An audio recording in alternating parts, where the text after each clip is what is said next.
I think I entered the whole idea of feminism very naive. I really thought feminism, and maybe for a lot of other people too, I really thought feminism was about um, wanting all of our boats to float, right? That the wanted equality for everybody. And I'm sure there are people who want that. But I started to see that feminism maybe really was just, self-serving for the white women who started it, you know? I mean, you think back, even the suffragettes to get the vote, if I understand properly, they sacrificed the black women so that the white women could get the vote. They didn't hang on until everybody got the vote. I think the black women got the vote later, maybe. I wouldn't put my head on a chop block about that, but I think that's the case. And then, as like you look at people, like that lean in woman and stuff, there was stuff all over the internet. If it was true, I think it was an analogy she used about in her book, or somebody was talking about how, white women make it out there in the world, then they turn around and don't pay their housekeeper a living wage, or they want to take advantage of their Hispanic landscapers and stuff. So it's like, we get it for ourselves, but it's that old lobster pot analogy. We don't turn around once we've crawled out of the boiling water, we don't turn around and pull other people out. We just keep going for ourselves. And a woman in the goddess community, when I found out she was a Trumper, an anti-immigrant, and she lived in Oxnard and hated all the brown-skinned people around her because she thought they were all thieves and, they were going to rob her when she walked from, her cart into the grocery. I thought, wow, wow, I really didn't get this. That's, feminism really, for some people, was about white women getting their piece of the pie. And then another friend of mine educated me a little bit more and said, well, a lot of people have started calling themselves a womanist rather than a feminist because that's more multicultural. Because, for instance, white women are more concerned about abortion rights, where brown and black skinned people, some of them were more concerned about the disproportionate numbers of their culture that are incarcerated, So it's like we have different priorities.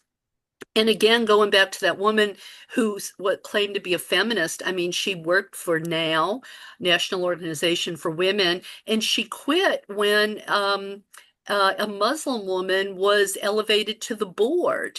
So it's like, is feminism really for everybody, or is it just not universally for everybody? It maybe depends on where you live but if in Los Angeles, a feminist was going to be anti-Muslim and anti-immigrant, then that doesn't give me a lot of hope that feminism is really for everybody. I don't know, that was a Yeah. long, rambly thing, but Yeah. No, I got you. And I had back in my Christian days when I was a when I considered myself a Christian, um, I would hear the same, the same. Well, why does it matter when you look at Christians and they go in there and they're in church and they hear about love and compassion and all of this for everybody, and then they go out and they cut off the person going out the parking lot and they're screaming at them and and doing these horrible things. And I'm like, well, because it's a continuum, that person without church might be that much worse. you know, that they're a little bit better because they went for an hour and heard about love your neighbor, you know, a lot of white privileged women, if they had the choice, are you going to put your time and energy towards selling, and I'm going to show my age here, Tupperware, because nobody sells Tupperware anymore. Now they sell, I don't know, whatever, whatever was the latest thing that I they sold Tupperware. makeup, yes, makeup or whatever, whatever thing they're going to do? Or are you going to, put your time and energy towards balancing women's rights? Then the fact that these women who have privilege are choosing to put their, or they chose, let's say past tense, because I do think things are changing. They chose to put their time and energy towards that was good, but hell yeah, they still had a lot of work to do. And I know that when I went to that Elisa Starkweather's, I talk about it all the time. I was in a rough patch in my life. I didn't feel privileged. And the first thing she said, she opened that event up saying that, we can't balance masculine and feminine without balancing all the cultures and giving everybody a seat at the table. And my reaction was, you don't understand what I had to go through to get here.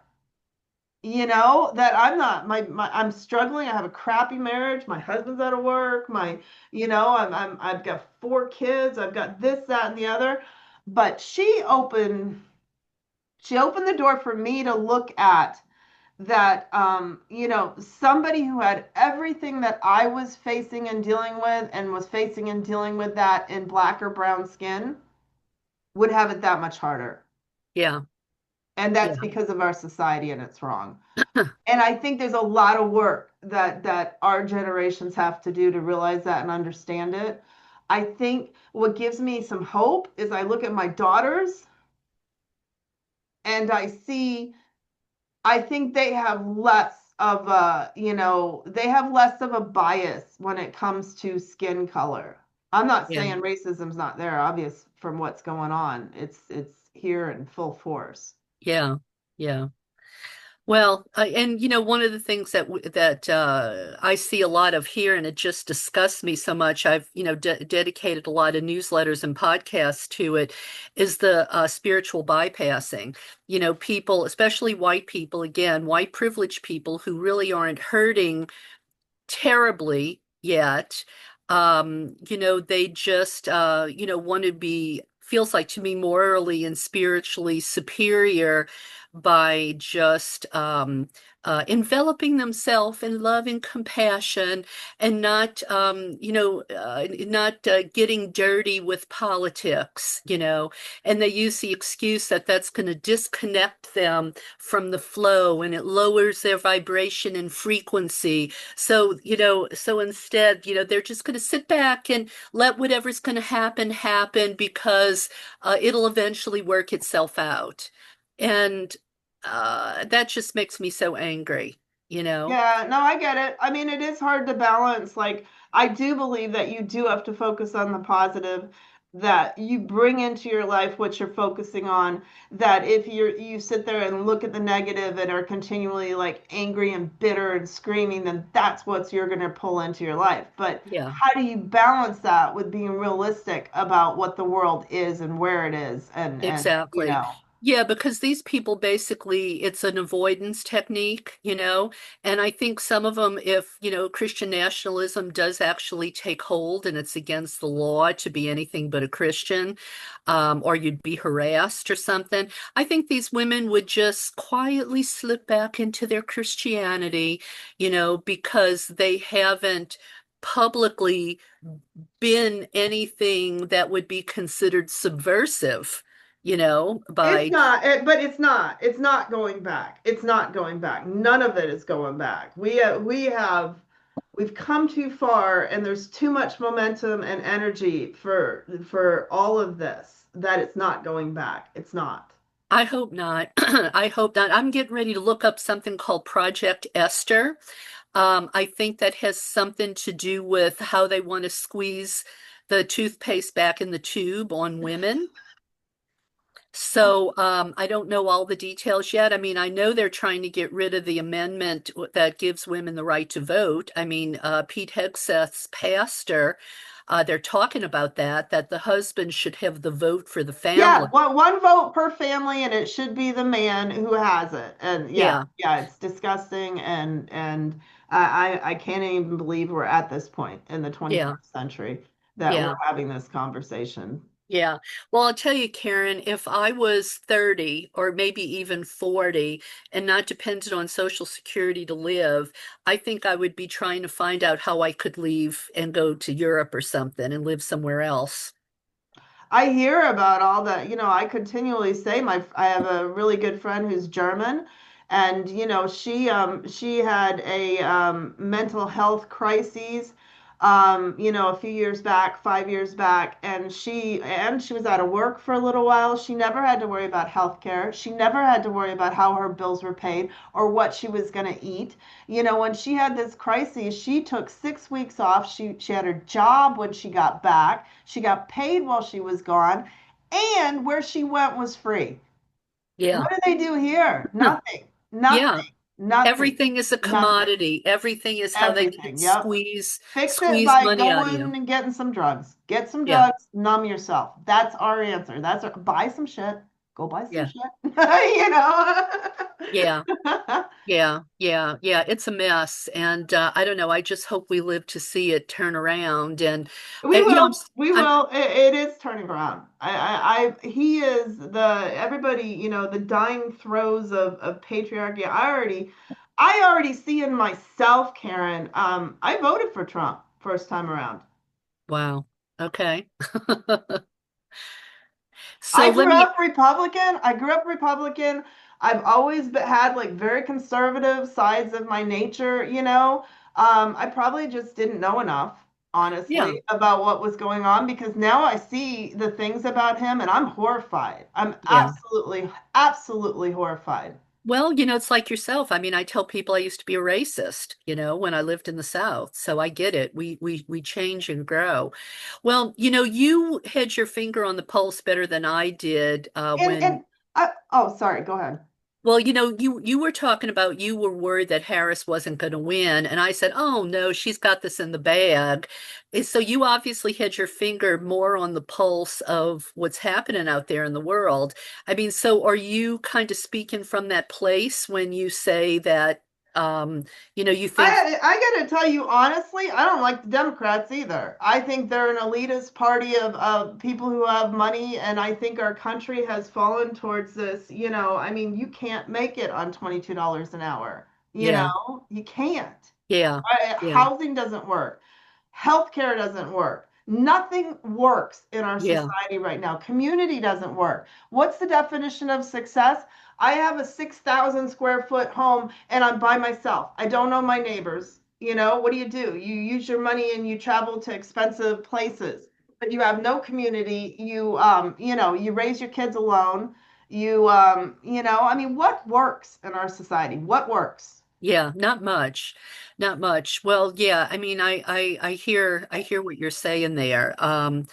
And you look at Marianne Williamson. I mean, they didn't even, a healthy political party at least let people come in and discuss things.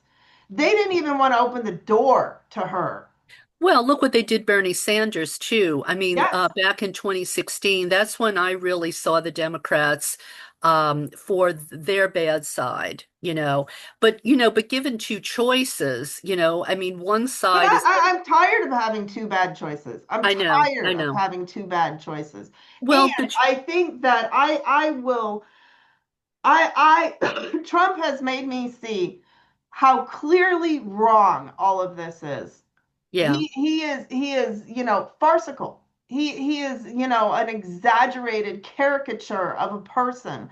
And when he says stuff, I'm just floored. I'm like that's what people had been thinking in the past, but never said anything so ugly and hateful and divisive and horrible.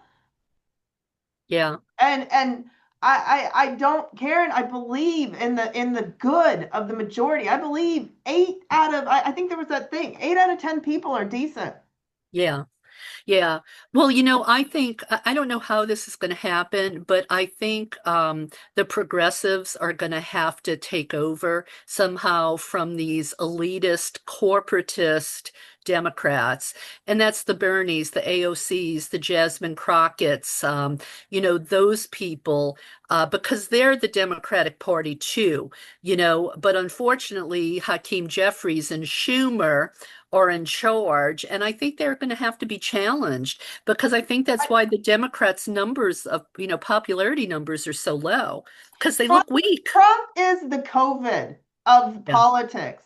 He is destroying and bringing down the system, and we will rebuild. He is going to take everything down to ground zero, and from it we can rebuild something better. Yeah. Yeah. Well, I just hope I mean, I worry about if they fuck with Social Security, but I can't imagine that they would actually stop Social Security from the standpoint of they wouldn't care about the old people who couldn't pay their rent or buy food, but they would worry about the landlords that wouldn't be getting their rent and the grocery stores that wouldn't be getting their money, you know? So I don't know. I kind of think maybe they wouldn't go that far, I but was crying this morning because I was like, how am I going to find $360 to pay for my daughter's health insurance, who don't even need $360 worth of care every month, but God forbid something happens and they don't have insurance. And yeah, I just had to pull myself back and say that, there are so many people who are in my boat, you know? yeah, And I finally got health insurance. I went 2 years without health insurance. I finally got it. And I went to see that doctor, and he's freaking worthless. He's freaking worthless. The only thing I got was my blood test. They call me up and say you're diabetic. Come back in and get on some medicine. I was like, nope, don't think so. I mean, so what I did is I went and I researched it. Got a couple books on diabetes. I started walking every single day, cut the sugar out, changed my diet, cut the sugar out, cut the wheat out. I basically eat vegetables and fake meat. And all my numbers, they're now almost normal. They went from diabetic to pre-diabetic. I'm almost back in the normal. good for you. How long Yeah, did that take? 6 months. Okay, that's really good, Karen. Yeah, and the nurse said, you know what she said to me? She's like, if everybody was like you, we wouldn't have a job. Yeah, I yeah, was like, you don't get your job, do you? yeah, You're yeah, supposed to be yeah, helping absolutely. people, you Well, know? yeah. Well, Roy has said that to me for a long time, because in the hotel industry, he used to be in the audiovisual department, and it was his job to record all the meetings. And they had a lot of people from the American Medical Association. And, he would hear stuff in those meetings that just blew his mind, Yeah. about doctors getting incentives to write more prescriptions, and stuff like that. And every And drug has a yeah, it does something at the expense of something else. yeah, yeah, absolutely. Absolutely. Just get anything from their tax dollars. I had to hit record again so we can say this, so I can say this. I think it just has to do with ignorance, Caryn. I think it has to do when I read that it's all a power play.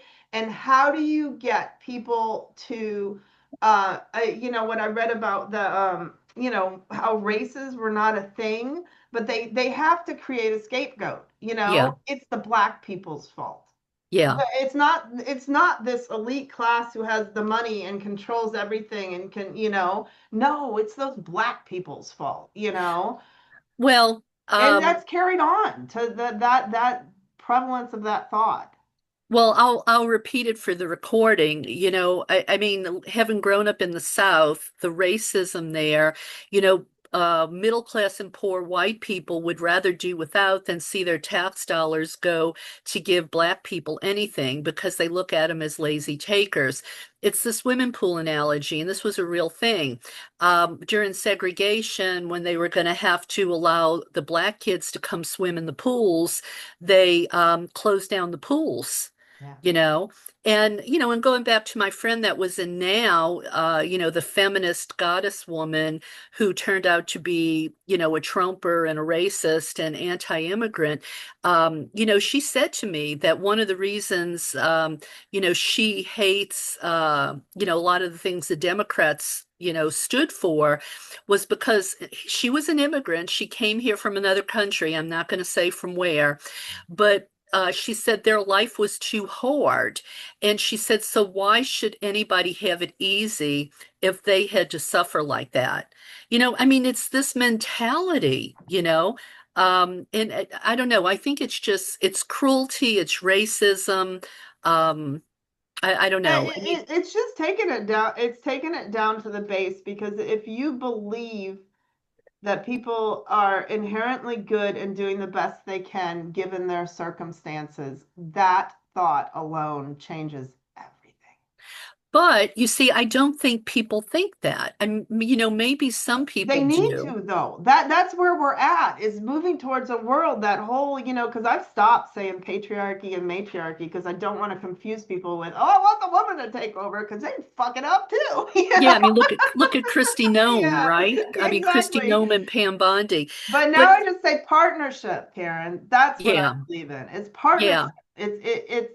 It's figuring out what you do well, what I do well, and then how we can work together. Yeah, exactly, exactly. But I mean, my friend, who I love her dearly, she's been my friend since forever, grade school. She comes from the South. She believes that all of this stuff about, she was against pulling down the Confederate statues because she said that was her legacy and her history, and how dare they. I mean, she didn't look at it from the perspective of, well, how would you feel if you were a black person that had been enslaved and your family pulled apart and blah, blah, blah. She's also the person that says, well, yeah, throw that black woman in jail for stealing that loaf of bread. But then she can't turn around and see these white CEOs who steal our tax dollars as being people who should be shut down as well. You know Right, what I and they're mean? and they're stealing millions, millions, Yeah. not Yeah. not a loaf of Instead of bread. just, They're still, yeah, yeah. yeah. No, So I don't, and but and like, I think like, and I know from reading your books that the other big challenge I think of right now is hearing these things and figuring out what doesn't sit with you right. Like if you hear something and you get defensive or angry, then most of the time you need to turn around and look in the mirror and figure out why you're defensive or angry. And yeah, everything, there's so much wrong with the world right now, but there's so much right with the world too. And I think it's just a matter of like choosing continually the things that are right, hanging out with the people who see the things that are right, and encouraging other people to, shift their perspective. Because at the end of the day, we all want to be happy. We all yeah, want to be happy and joyful and wish that for everybody else. yeah. And I That's the mean, if, problem is thinking that I can't be happy if you're happy. That well, we can't yeah. all And be I mean, happy. if people thought, well, maybe there'd be less crime if people weren't desperate and had to resort to shit like that. Yeah. Um, I don't know, Again, back to that, what a world we could create. If yeah, everybody knew they had a place to live, a roof over their head, some people to care about them, yeah. then what would you do? Well, sometimes I wonder, we're worried about this AI, but AI may force things into a universal basic income. And if universal basic income gives us, if there's I mean, somebody's going to have to decide what's fair for universal basic income, and that kind of scares me, who's going to make that decision. But it could potentially make it so that we had a foundation so that we knew we would have enough for the rent, we would have enough for food, and that would maybe free us to pursue our real passions or go to school or whatever that is. And And, some people maybe, won't. You have to be fully aware and cognizant that some people won't. But yeah, I'm working with this advisor, and he's super interesting because he talks about the future of money and all of this, the technology, the AI, the crypto, the Bitcoin, all of it, you can't stop it. You cannot stop it. You can't stop it as much as you can stop the sun coming up the next day. yeah, We're moving towards this world. yeah, And that's what it's scary because as humans, we like things to remain the same and known and all of that. But there are going to be some changes from what I read. And I know that it's an area, Caryn, because I read his material and it's very unsettling to me. yeah. Very. Well, I mean, I worry about it too because it could, you could end up getting cheated. And who's going to get cheated? The little guy, not the big guy. Um, Right. but remember when Europe went over to the euro and every country didn't have their own currency? I kind of think of it like that, you know? Um, but I want to say something about astrology giving me hope, to say something positive.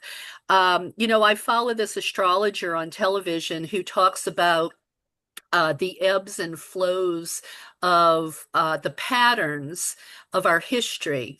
And he said that right now I'm going to use my terminology because I can't use the astrological terminology. He said right now we're back in a war pattern where we were during the Civil War, the French I read that. Revolution. I heard that. Yeah, and but except now, it's the left versus the right, and the third dimension versus the fifth dimension, and the rich versus the poor. So we're just in a different war. And but what he sees, in the astrology moving forward is it always turns for the better. And he said the interesting part about it is a lot of what we're going through right now is about racism, just like the Civil War was really at the heart of it, was about racism and slavery. Yeah. So, and he reminds us that the age of Aquarius doesn't just happen. It happens because of the horrible things we're living through right now that cause us to be activists against it. And that brings on the age of Yes. Aquarius, Yep. the catalyst. You nailed So, it. so we just got to live through this, I was about to say effing shit, but That covers it. There you so, go. so. Oh, all right. Awesome to talk to you. I gotta go. I love you. Yeah. Yeah, me too. I gotta go make breakfast. Listen, thank you for the chat. I'll look at the Divine Feminine app and try to get more acquainted with it, see if I can start using it. I'll watch for the launch link when you get a chance to do the next launch. Yep. And yeah, and it turns out my new book isn't going to be out till the end of 2026. So I got a long time before I'm going to have to start pitching that. Oh, all right. Yeah. All right. And Talk to you what's later. funny, do you know what my last thought was? What's funny is when I gave up caring whether or not the app works, it started working better. Like I use it for myself. I love it. It connects me with all these people. I get to keep track of these events that I want to go to. And I don't really give a crap anymore. You know? Well, look, I mean, you've made a really good thing for us. We just have to use it. You know what I mean? It Right now, I'm so happy. I can't even tell you. I feel like I get to, I get to hop on calls with people like you and sit regularly in meetings with other women who think, and then go to these events every once in a while, where I see the possibility of an amazing world. Yeah.